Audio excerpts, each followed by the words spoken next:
I first got into Harry Potter because I have a little brother who's not that little, is about 3 foot taller than me and substantially broader, bigger, but he is 6 years younger.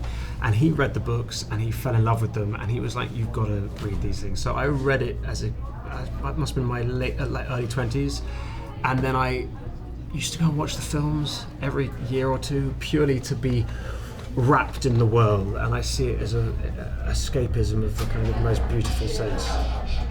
Do you know what's really strange? It's this. I have the exact same story, except for my brother's only 3 years younger. But it's actually the same. Our brothers introduced this to us. I think probably because we were both just a little bit too old to feel cool about picking up those books when they first came out. But once we saw how brilliant the effect it has on people, I remember my brother just not leaving his room for weeks. You know, just falling into the books.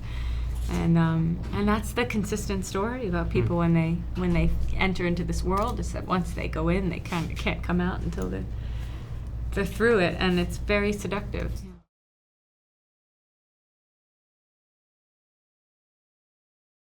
Had to. Didn't have to. Well, before the movement, he couldn't put one foot in front of the other. Well, I was. Do you know? It was specifically in the first film because there was this mating dance, and I kind of wanted someone. I knew it was going to be humiliating and embarrassing, and I wanted someone to at least sort of massage me through the process.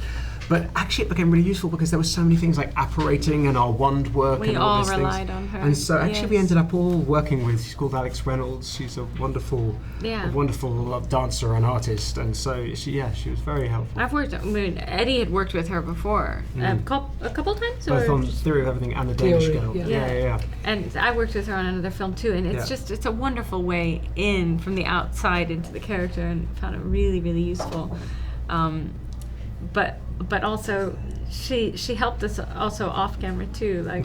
She taught me dance moves off camera, just because I felt like my character in the first film didn't have much joy in her life. So we would do the Charleston off to the side when no one was looking. I love those moments. To cheer Tina up a bit. I didn't really get to, so hopefully in the next film. Yeah. I did in this one scene at the end in which he has to command, and this set was massive, this amphitheatre filled with thousands of supporting artists, and he has to do that thing of seducing them with rhetoric, speaking kind of, and at the same point playing to the camera in this kind of very microcosm, delicate sort of delicate way, and it was a masterclass. Actually, it was really amazing. Yeah.